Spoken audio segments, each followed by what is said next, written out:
The space station was eerily quiet, a place that had seen more battles than most of the galaxy's warships combined. The hum of the engine, the soft flicker of fluorescent lights, and the occasional creaking of metal were all that could be heard in the otherwise calm, sterile corridors. But today was different. Something was amiss, and the crew could feel it. General Zilrak, an imposing figure standing at 7 feet tall, his green scales shimmering beneath the dim lighting, paced nervously inside the command center of the station. His long, segmented arms moved with precision as he reviewed the latest tactical reports. A shudder ran down his spine. He wasn't nervous because of the impending threat of battle. He was nervous because of humans. To anyone else, humans were considered weak, primitive, almost laughable. They were a species that had only recently managed to escape the bounds of their homeworld. Yet, somehow, the humans had taken the entire galaxy by storm. Their rise to power was swift, almost too swift to be believed. But the true reason Zilrak was uneasy was the reports that had been coming in from across the galaxy. There was talk about a certain kind of weapon, one that humans had mastered with unnerving ease. The Deathworld weapons. The term itself was enough to send a ripple of confusion and fear through the ranks of the greatest civilizations. The Deathworld weapons were legendary. They were said to be capable of annihilating entire planets, rendering even the mightiest of species helpless before their power. But no one had ever seen them in action. No one knew if they were real, or if they were merely an exaggeration of the human thirst for dominance. Zilrak, though, had heard the rumors. They were persistent, and they filled his mind with an unease he couldn't quite shake. He was supposed to be a commander of an army that could crush entire fleets in the blink of an eye. Yet here he was, worrying about the very beings he'd once considered inferior. His second-in-command, Shara, a more pragmatic and level-headed officer, watched him from across the room. She was quieter than Zilrak, with her sleek silver armor reflecting the dim light as she leaned against the console, arms crossed. "General," she said, breaking the silence. "Are we going to move forward with this? We've spent the last month chasing shadows." Zilrak turned, his sharp eyes locking with hers. "It's not just shadows, Shara. It's humans.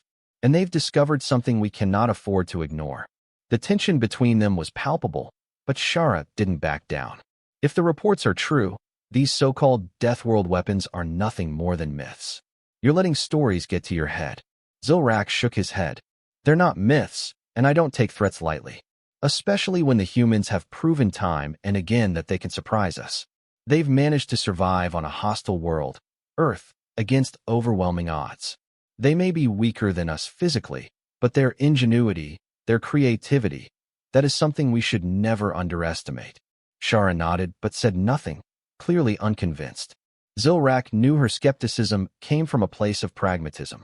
She was a soldier who believed in hard facts and tangible results, not rumors and hearsay. But Zilrak wasn't so sure. His instincts told him something was coming, a danger he could not yet fully comprehend. Suddenly, the communications console beeped, interrupting their conversation.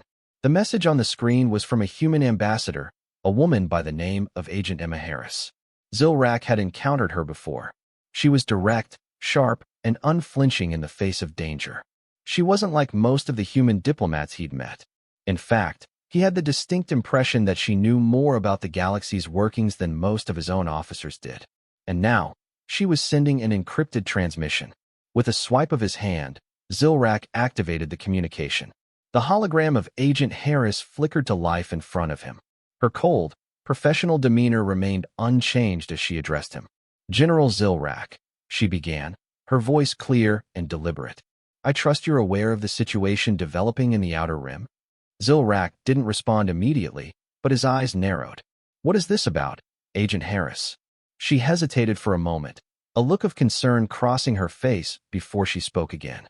"The rumors are true. The Deathworld weapons are real, and they are already in the hands of a faction that is bent on using them to destabilize the galaxy. If we don't act fast, they'll be unleashed on an unprecedented scale." The word sent a shockwave through Zilrak's mind. He had known the weapons existed, but hearing it from a human, someone he had considered a mere diplomat, was another matter entirely. This wasn't a test of military might. This was something far more dangerous. "We need to act quickly," Harris continued, her eyes locking with Zilrak's. The humans aren't the ones using the weapons, but they are the key to stopping them. Zilrak stood frozen, his mind racing. What did she mean? How could humans be the key to stopping something they had created? And why had they kept it a secret until now? As the hologram flickered out, Zilrak looked at Shara. The realization hit him like a ton of bricks. The humans had been holding back. They had been preparing something for a long time. Something that could destroy entire species. The fate of the galaxy rested on his shoulders, and for the first time in his life, Zilrak wondered if the galaxy's greatest warriors were actually the humans themselves. The questions loomed over him, and as he prepared to gather his forces, he knew that this was just the beginning of something far bigger than any war they had ever fought. But one thing was certain, he could no longer underestimate humanity. And as he took his first step toward the battle ahead, he realized that if humanity was involved, there was a chance the universe might not survive. Zilrak's mind raced as he gathered his officers in the war room. The usual air of stoic professionalism had been replaced by a tension that none of them could ignore. The human ambassador's words still rang in his ears. The Deathworld weapons are real, and humanity is the key to stopping them. What did that mean? How could the humans be both the creators and the solution to a problem of their own making?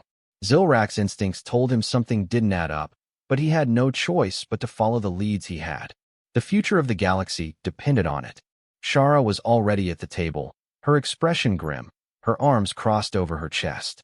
She knew as well as he did that they were standing on the precipice of a war the likes of which no one had ever seen before. The Deathworld weapons, unpredictable, devastating, and shrouded in mystery, could obliterate entire civilizations in the blink of an eye.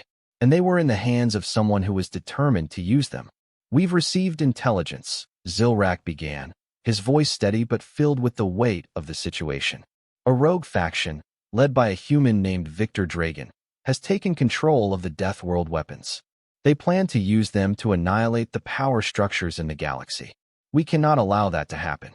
He turned to Shara, who was already analyzing the situation with the precision of a seasoned tactician. "What's our plan of attack?" she asked, her voice cool, but laced with the same urgency that gripped the room. "We don't know exactly where Dragon is," Zilrak admitted. "But we do know he's on a ship that's currently located near the human homeworld, Earth. We have to act fast before he decides to unleash them." Shara nodded, but Zilrak could see the skepticism in her eyes. "We've been to Earth before, General. We know how their defenses are set up. If we go in without a clear strategy, we'll be walking straight into a trap." Zilrak paused, considering her words. He knew Shara was right. The humans, though seemingly primitive, had a way of making their defenses look far weaker than they were. He'd seen it before, but now was not the time to question their military prowess. He had to act. What if we used the humans' own tactics against them? Zilrak suggested. His mind was working furiously, piecing together the puzzle. What if we infiltrated their ranks? We have agents among them, and we can use their own methods of deception to get close to Dragon. Shara raised an eyebrow. "You mean to use humans to fight against their own? You're suggesting we employ the very tactics we've always considered beneath us?" Zilrak met her gaze, his expression hardening. "Sometimes, the only way to win is by using your enemy's own strengths. Humanity has shown time and again that they think differently than we do. Perhaps it's time we learned from them, rather than dismissing them as weak." Shara stared at him for a moment, then nodded. "You're right. But we'll need more than just infiltration.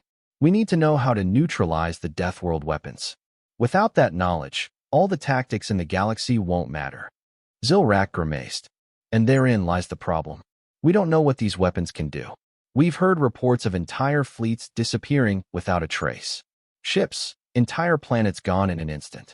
What can stop that kind of power?" A long silence fell over the room, the weight of their lack of information hanging heavy in the air. Then, the door to the war room opened, and a figure stepped inside. It was one of Zilrak's best agents, a human, surprisingly enough, Agent Emma Harris. Her eyes were tired, but there was a fire in them that Zilrak had come to respect. She walked into the room with a sense of purpose, her presence cutting through the tension like a knife. "General," she said, her voice steady, "I've brought someone who might have the answers we need." Behind her stepped a small, unassuming human. He wore no armor, no weapons. In fact, he looked like he could be mistaken for a civilian. a scientist, perhaps. But Zilrak could feel the intensity radiating from him, the sharpness in his eyes that told him this was not a man to be underestimated. Dr. Malvin Gray, Emma introduced. He's one of the few people who knows about the Deathworld weapons. He worked on them, closer than anyone else. He can tell us how they work, and, hopefully, how to stop them. Zilrak studied the man carefully. Dr. Gray was nothing like the hardened warrior Zilrak was used to. But there was something about him, something that made Zilrak believe he could be the key to unlocking this entire crisis. The human spoke first, his voice calm but filled with the weight of years of secrets. I know you've heard of the Deathworld weapons, Dr. Gray began. But there's something you don't know. The weapons themselves aren't just tools of destruction. They're alive. They respond to the energy signatures of their creators. And if you want to stop them, you'll need someone who understands that energy, someone with access to the core technology. Zilrak's mind spun. You're saying the weapons are sentient? Dr. Gray nodded slowly. Not sentient in the way you understand it. But yes, they respond to specific human frequencies. That's why Dragon has been able to control them. He's attuned to their signal.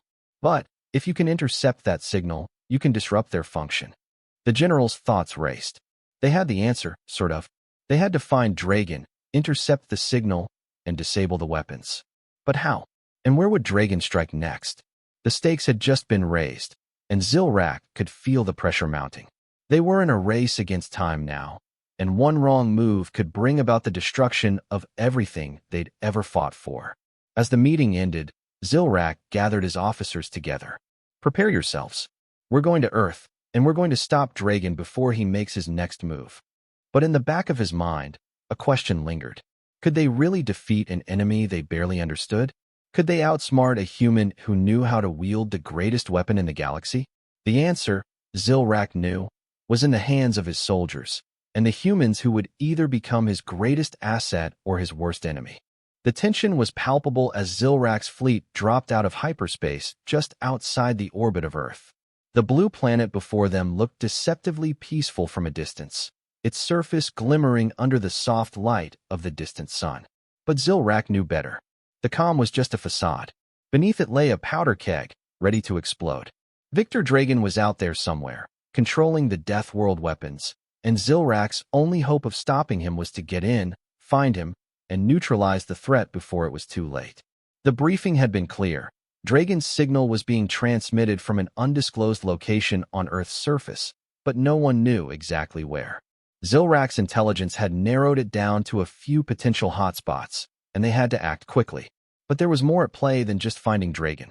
The Deathworld weapons were unpredictable, with their power fluctuating and responding to human energy signatures. It wasn't just a matter of getting to Dragon. It was a race to prevent him from triggering the weapons in a way that could bring down entire star systems. As his fleet began its descent through Earth's atmosphere, the first challenge presented itself. The planet's defenses, while primitive compared to most galactic civilizations, were surprisingly resilient. Zilrak's fleet was met by a barrage of missiles, tracking systems, and energy fields that almost seemed to be targeting their specific weaknesses. It was clear that the humans had been preparing for something like this, though Zilrak couldn't help but wonder if they knew how far the conflict had escalated. Shields up, Shara barked, her voice cutting through the tension in the command center. Defensive maneuvers now.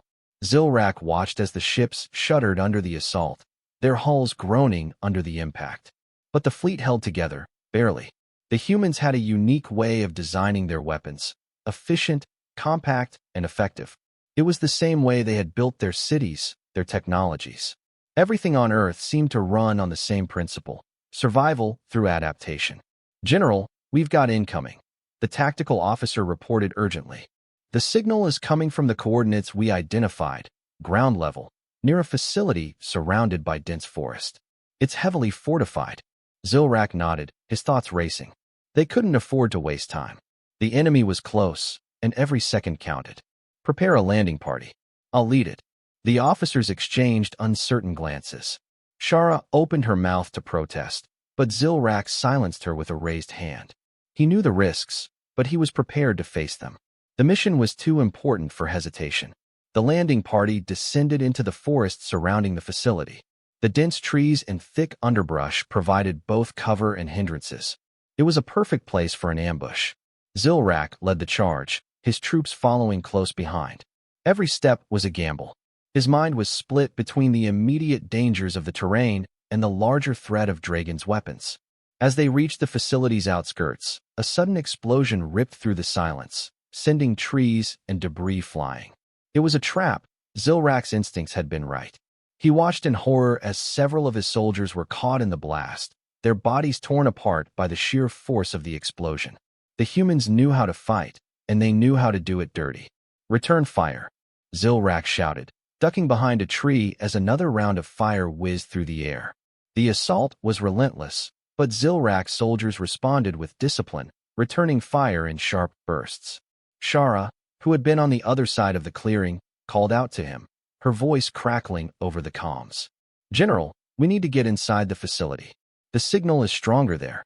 Dragon's hiding somewhere inside." But getting inside wouldn't be easy. The facility was heavily fortified, with armed guards patrolling the perimeter and automated defenses placed strategically around the area. Zilrak surveyed the landscape, his mind working quickly. He had to think outside the box, just like the humans did. The solution came to him in an instant, a tactic he had seen used by humans in their wars. "We're going to breach the back entrance," he ordered. "Deploy the cloaking tech. Let's slip past their defenses and get to Dragon before he can unleash the weapons." Shara raised an eyebrow, a slight smirk playing on her lips. "You're actually going to use human tactics, General?"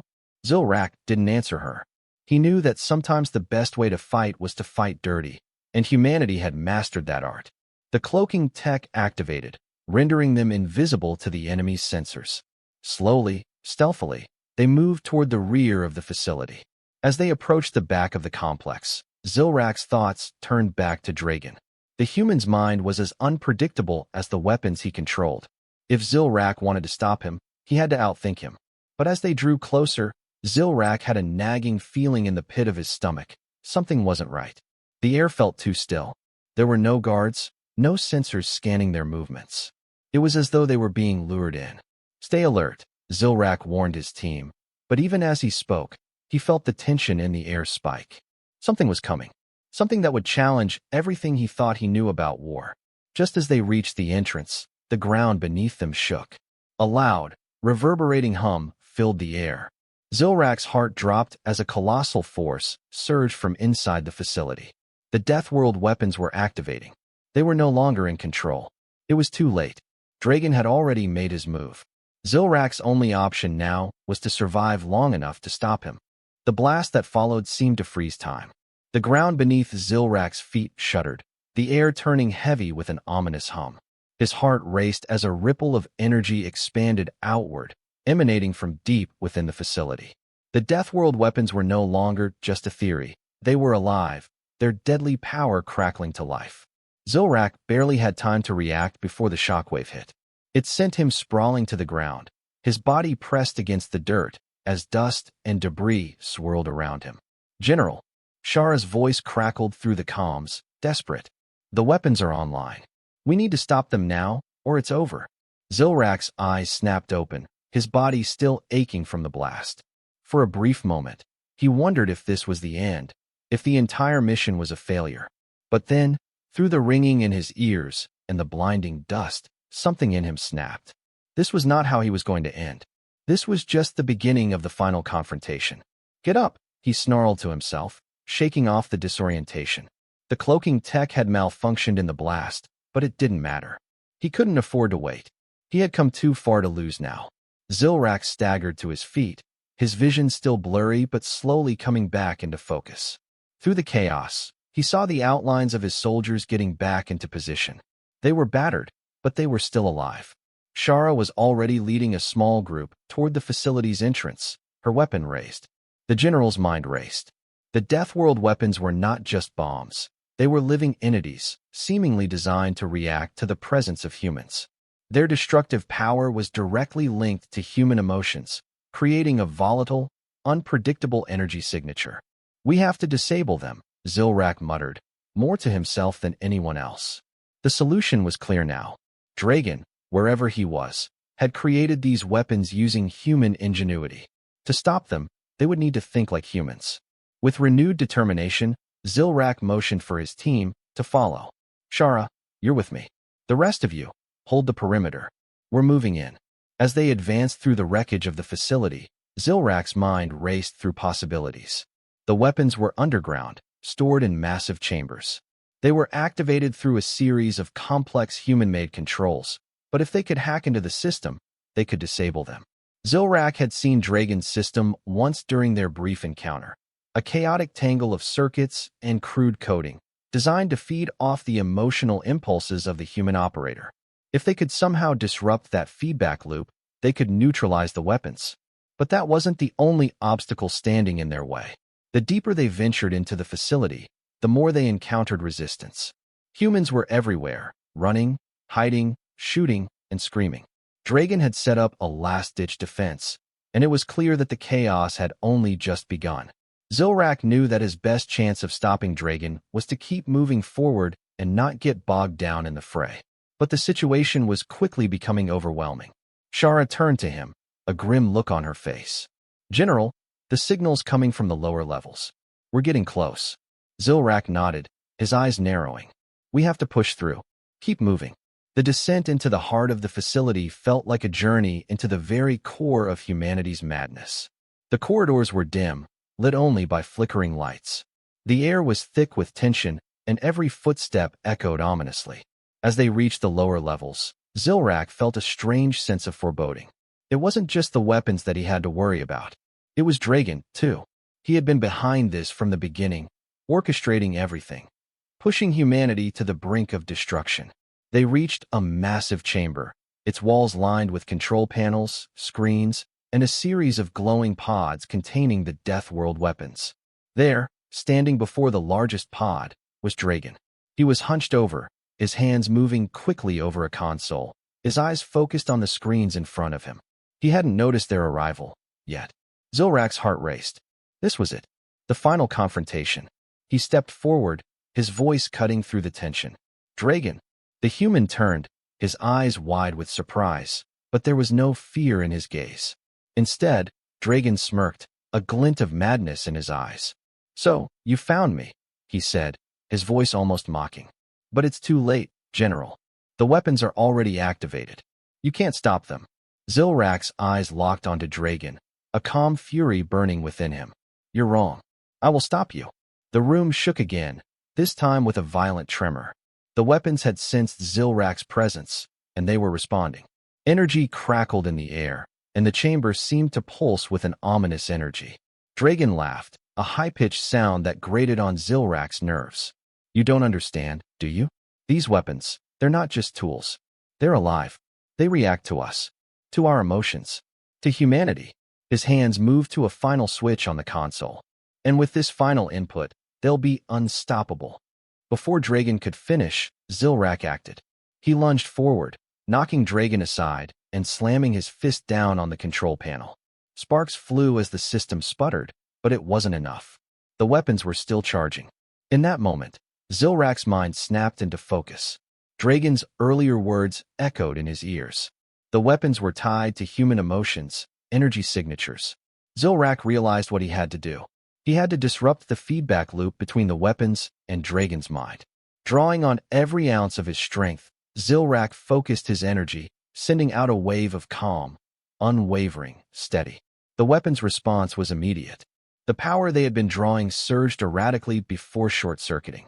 Dragon's eyes widened in horror as the control systems went haywire. No! Dragon screamed, scrambling to stop it, but it was too late. The weapons, unstable and unhinged, imploded in a series of violent explosions, shattering the facility. Zilrak stood, breathing heavily but victorious. Dragon was no longer a threat, and the Deathworld weapons lay in ruins. As the smoke cleared, Zilrak turned to Shara, a grim smile forming on his lips. We did it. Shara nodded, her eyes reflecting a mixture of relief and disbelief. We stopped them. But at what cost? Zilrak looked back at the wreckage, a strange sense of understanding dawning on him. The humans were unpredictable, chaotic, and often self-destructive, but they were also resilient, adaptable. Perhaps that was their greatest strength. And maybe, just maybe, that was the lesson he had needed to learn all along. As the dust settled, Zilrak's mind turned to the future. Humanity had survived this encounter, and so had he. They had both learned something vital, and that knowledge would shape everything to come. The conflict wasn't over, but Zilrak knew one thing for certain. It wasn't the end. It was just another beginning.